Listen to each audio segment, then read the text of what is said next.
मानवता के कल्याण का संदेश दिया। दुनिया की एक बड़ी आबादी आज बौद्ध परंपरा को मानती है और भारत के शांति और सौहार्द के उस संदेश को जन जन तक पहुंचाने का कार्य कर रही है। इसलिए सचमुच बिहार की धरती भारत की उस पवित्र परंपरा की धरती है जिसने हर कालखंड में भारत को नेतृत्व दिया है। और आज एक बार फिर से जब बिहार विधानसभा का चुनाव होने जा रहा है, वह भी वैश्विक महामारी कोरोना कालखंड में आपके उत्साह को देख करके मैं सचमुच आप सभी अरवल वासियों का हृदय से अभिनंदन करता हूं, आपका स्वागत करता हूं। भाइयों बहनों, मुझे आपसे अपील करनी है कुछ दो मुद्दों पे। पहली अपील,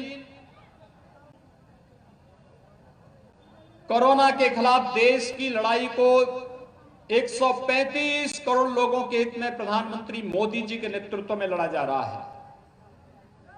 और आपने देखा होगा कि देश के अंदर समयबद्ध ढंग से उठाए गए कदमों के कारण 135 करोड़ की आबादी को प्रधानमंत्री मोदी जी के नेतृत्व में भारत बचाने में सफल रहा।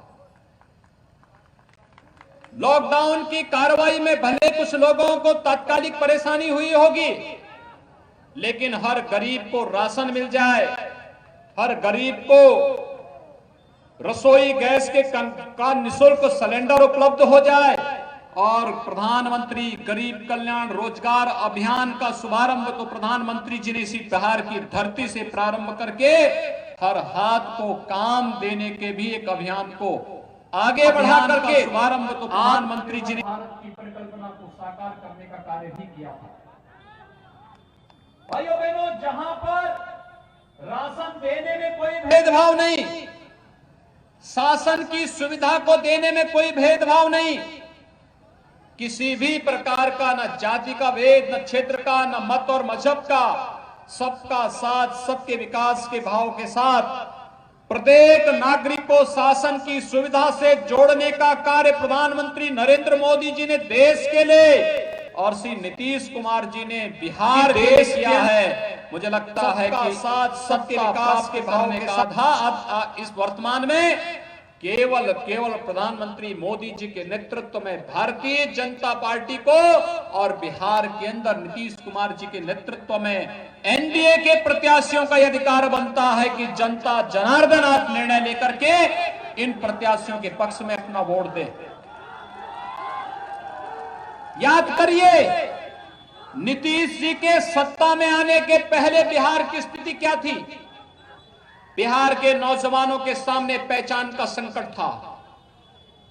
बिहार के अंदर नक्सलवाद चरम पर बोल रहा था।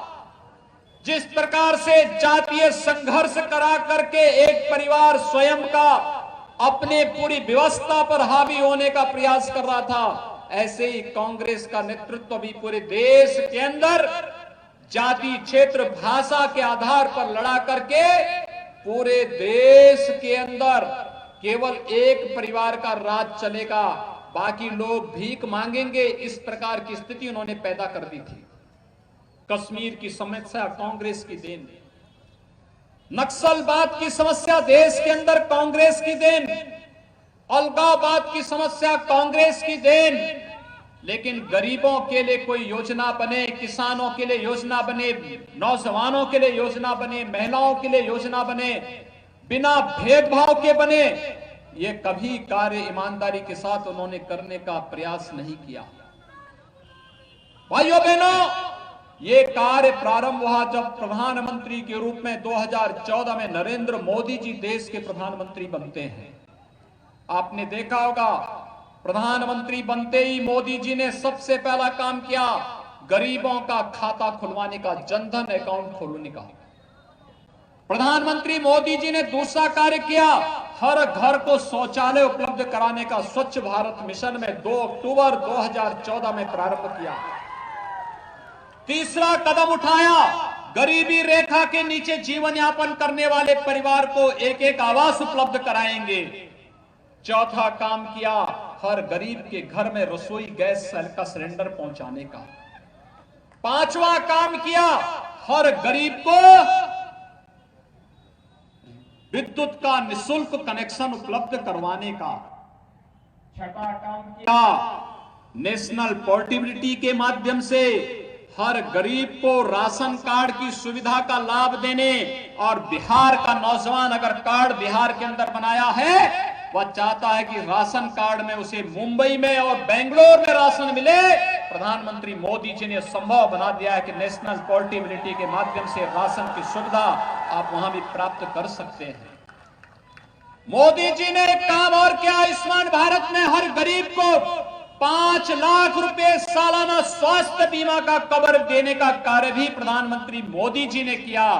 और प्रधानमंत्री मोदी जी ने हर किसान को 6,000 रुपए सालाना देने का कार्य भी अगर किसी ने क्या, प्रधानमंत्री मोदी जी ने प्रधानमंत्री किसान सम्मान निधि में दिया। भाइयों बहनों, मैं पूछना चाहता हूं, कांग्रेस, राजद और भाकपा माले के प्रत्याशियों से पूछिए, उन्होंने अपने शासन काल में गरीबों के लिए क्या किया। ये मकान अगर वे देते तो मोदी जी को घोषणा करने की स्थिति नहीं आती। मोदी जी के पहले अगर वे लोग दे दिए होते तो ये पैसा विकास में खर्च होता, लेकिन उन्होंने नहीं किया। मोदी जी ने विकास भी किया है, गरीबों के कल्याण का मार्ग भी प्रशस्त किया है, और इसलिए मोदी जी के नेतृत्व में भारत आज एक भारत श्रेष्ठ भारत बन रहा है। इस एक भारत श्रेष्ठ भारत के लिए बिहार के अंदर नीतीश कुमार जी के नेतृत्व में सरकार बननी आवश्यक है। दूसरा, भाइयों बहनों, हम हमेशा कहते थे कि रामलला हम आएंगे मंदिर वहीं बनाएंगे, बोलते थे ना, बोलते थे ना। राम मंदिर में बाधा कौन था? कांग्रेस, राजद, भाकपा माले, यही लोग तो राम मंदिर के निर्माण में बाधक थे। हमने तो जो कहा, मोदी जी ने 5 अगस्त को अयोध्या में आकर के भगवान राम के भव्य मंदिर निर्माण का भी मार्ग प्रशस्त कर दिया है। हमने देश के लिए जो वायदा किया था कि कश्मीर में पाकिस्तान परस्त आतंकवाद को पाकिस्तान के अंदर घुस करके मारेंगे और अयोध्या में राम मंदिर का निर्माण कराएंगे, हमने तो कर दिया है। हमने जो कहा वो कर दिया है। भाइयों बहनों, हमने विकास भी कराया है, आस्था का सम्मान भी किया है, और बीमारी से देश की 135 करोड़ जनता को बचाने का भी काम किया है। लेकिन कांग्रेस में, आपने कांग्रेस के एक नेता का बयान पढ़ा होगा अभी, कांग्रेस के एक नेता का बयान आपने पढ़ा होगा अभी, वो पाकिस्तान की तारीफ कर रहे थे। क्या पाकिस्तान की तारीफ होनी चाहिए क्या? मैं पूछना चाहता हूं, क्या पाकिस्तान की तारीफ होनी चाहिए? पाकिस्तान आपका हितैषी है? फिर कांग्रेस के नेता पाकिस्तान के पक्ष में क्यों बोल रहे हैं?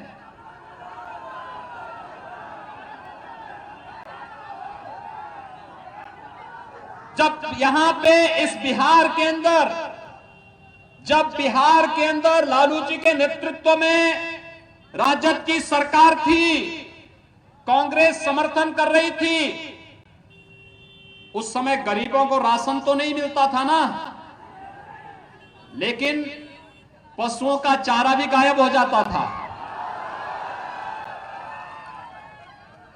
यानी मनुष्य की बात तो दूर, जो लोग पशुओं तक को न छोड़ते हो, तो भाइयों बहनों, क्या वे वोट पाने के अधिकारी हैं क्या?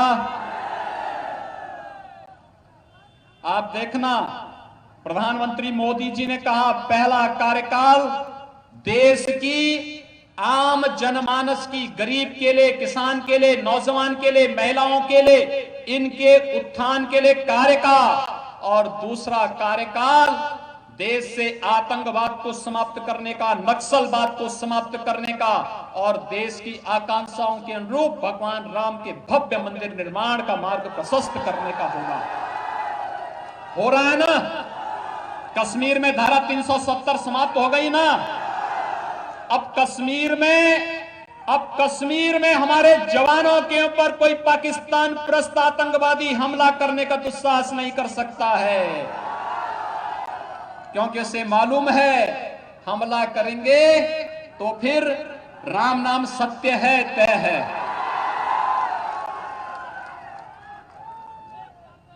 ये भी तय है ना। तो भाइयों बहनों, अब वोट पे अधिकार किसका है? आप इतनी भारी संख्या में हैं।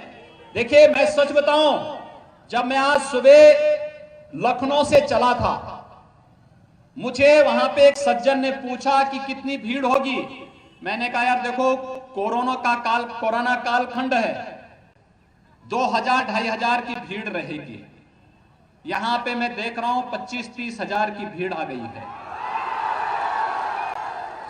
अगर ये 25-30 हजार की भीड़ अपना मोबाइल फोन लेकर के पूरे बिहार के अंदर घनघनाना प्रारंभ कर देगी कि एनडीए के प्रत्याशी जहां भी हैं, नीतीश जी के नेतृत्व में, सुशील मोदी जी के नेतृत्व में, भारतीय जनता पार्टी, जदयू, हम और वीआईपी पार्टी से जुड़े हुए जितने भी प्रत्याशी हैं, जिन्हें एनडीए ने अधिकृत प्रत्याशी बनाया है, ये जहां से भी चुनाव लड़ रहे हैं, इन्हीं को वोट देना है। तो भाइयों बहनों, 3/4 से अधिक वोटों से भारतीय जनता पार्टी और जदयू से जुड़े हुए, इस गठबंधन से जुड़े हुए प्रत्याशी 3/4 से अधिक संख्या में बिहार के अंदर चुनाव जीत करके जाएंगे और भारी संख्या में फिर से नीतीश कुमार जी के नेतृत्व में बिहार के अंदर सरकार बनेगी। क्या ये काम करेंगे? तैयार हैं? दीपक जी ने जो बात कही, क्या उसके लिए तैयार हैं? तो जरूर आप सबसे मेरी अपील है, हमें अब इस अरवल की धरती पर, जहानाबाद की धरती पर किसी भी प्रकार के नरसंहार को अनुमति नहीं देनी है। किसी प्रकार की अराजकता को जन्म नहीं देने देना है। भ्रष्टाचार और अराजकता को किसी भी स्थिति में हम जन्म नहीं लेने देंगे। और अराजकता पैदा करने वालों का जवाब, बुलेट का जवाब बैलेट से दे करके भारतीय जनता पार्टी के प्रत्याशी को भारी बहुमत से चुनाव जिता करके भेजेंगे। यही अपील करने के लिए आज मैं आपके पास आया हूं। आप सबसे अपील, भारतीय जनता पार्टी के लोकप्रिय प्रत्याशी श्री दीपक शर्मा को, देखिए किसानों के लिए काम किया है और आज बिहार विधानसभा में जाकर के आपको यहां पर शासन की हर योजना से जोड़ने के लिए वे आपके बीच आए हैं। और इसलिए आप सबसे अपील, श्री दीपक शर्मा को कमल चुनाव चिन्ह पर भारी बहुमत से विजयी बनाने की अपील आप सबसे करते हुए वाणी को देता हूं विराम। जय जय श्री राम, जय जय श्री राम।